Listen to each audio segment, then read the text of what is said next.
Assalamu alaikum everyone. I hope you guys are doing well and good. Alhamdulillah. Welcome back to another vlog.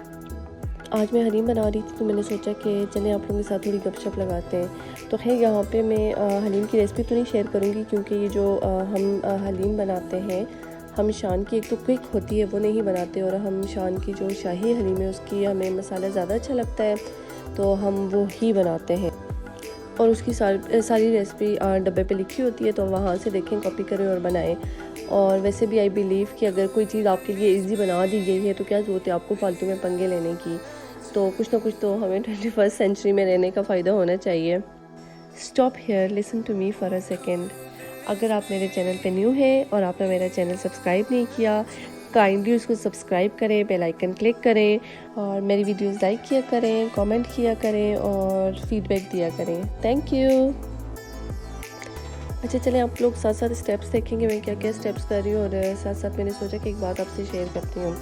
तो वैसे मेरी काफ़ी लोगों से बात हो रही होती है तो काफ़ी लोग मुझे यही कहते हैं कि आप बहुत लकी हैं, आप यूके में रहती हैं। टू मी, मैं इसलिए लकी नहीं हूँ कि मैं यूके में रहती हूँ, बट अल्हम्दुलिल्लाह मैं अपनी फैमिली के साथ रहती हूँ। मैं इसलिए लकी हूँ, और यही मैं जाके पाकिस्तान में अपनी फैमिली के साथ रहूँ तो मैं इक्वली लकी फ़ील करूँगी। तो वैसे आप कहीं भी रहें, हर जगह रहने के कोई पॉजिटिव पॉइंट्स होते हैं और कोई नेगेटिव पॉइंट्स होते हैं। अच्छा, तो यहाँ का सबसे पहला प्लस पॉइंट ये है कि यहाँ का लाइफस्टाइल नो डाउट बहुत अच्छा है। नंबर 2 ये है कि आप अपनी फैमिली से दूर रह रहे हैं तो आपकी यही कोशिश होती है कि आप अपने बच्चों को अच्छा फ्यूचर दें, क्योंकि यहाँ का एक एजुकेशन सिस्टम बहुत अच्छा है। और नंबर 3 पॉइंट ये है कि यहाँ पे अगर आप रह रहे हैं तो आप किसी की लाइफ में इंटरफेयर नहीं करेंगे और ना कोई आपकी लाइफ में इंटरफेयर करेगा। और मतलब आप अपना खुद ही अपनी लाइफ में इतने बिजी होंगे कि आपको फालतू की चीज़ों सोचने का या फालतू के काम करने का बिल्कुल टाइम नहीं होगा। और नेगेटिव पॉइंट्स ये हैं कि यहाँ की लाइफ बहुत बिजी है, जैसे कि आप मशीन की तरह चलते रहते हो और समटाइम्स आपको फील होता है कि आपके पास अपने लिए भी टाइम नहीं है बिल्कुल। और नंबर 2 जो नेगेटिव पॉइंट है वो ये है कि आपके पास कोई हेल्प नहीं होती। अगर आप बीमार भी हो जाएं तो हाँ जी उठो, एज़ यूजुअल आप अपने काम करो, ये नहीं है कि हाँ जी आप बस रेस्ट कर लो और काम हो जाएंगे। मतलब पाकिस्तान में ऑब्वियसली इतने लोग होते हैं वो आपको हेल्प आउट करते हैं चीज़ों में। अगर आप बीमार भी हो जाएं तो बच्चों को देख लेते हैं, आपने कहीं जाना हो तब भी बच्चों की लोग आफ्टर कर लेते हैं। अच्छा, यहाँ पे मैं एक चीज़ मेंशन करूँगी कि जैसे अल्लाह ना करे यहाँ पे कोई बीमार हो जाए तो फिर मतलब स्पेशली बच्चे से अच्छा बीमार हो जाए तो फिर बड़ी टेंशन होती है। तो मेरा छोटा बेटा बीमार हो गया, उसको हॉस्पिटल में एडमिट कर दिया और फिर मैं उसके साथ हॉस्पिटल में थी और मेरे 2 बड़े बच्चे घर पे थे। तो खैर मेरे हस्बैंड उनकी लुक आफ्टर कर रहे थे। वैसे वो बहुत सपोर्टिव है, लेकिन ऑब्वियसली कुछ चीज़ें ऐसी होती हैं कि जो जेंट्स नहीं कर पाते। जैसे उनको नहीं पता कि बच्चों को कैसे टैकल करना है, कैसे हैंडल करना है। तो खाना वगैरह मैं उनको खुद ही खिलाती हूँ। मतलब मुझे पता होता है कि हाँ जी उन्होंने क्या खाना है क्या नहीं खाना। ज़ाहिर है वो तो बाहर के काम करते ज़्यादा। अच्छा, यहाँ पे रहने का एक दूसरा बड़ा लॉस है कि आप लोगों से बिल्कुल दूर हो जाते हैं। समटाइम्स आपको ज़रूरत होती है लेकिन आपके अपने आप के लिए नहीं होते।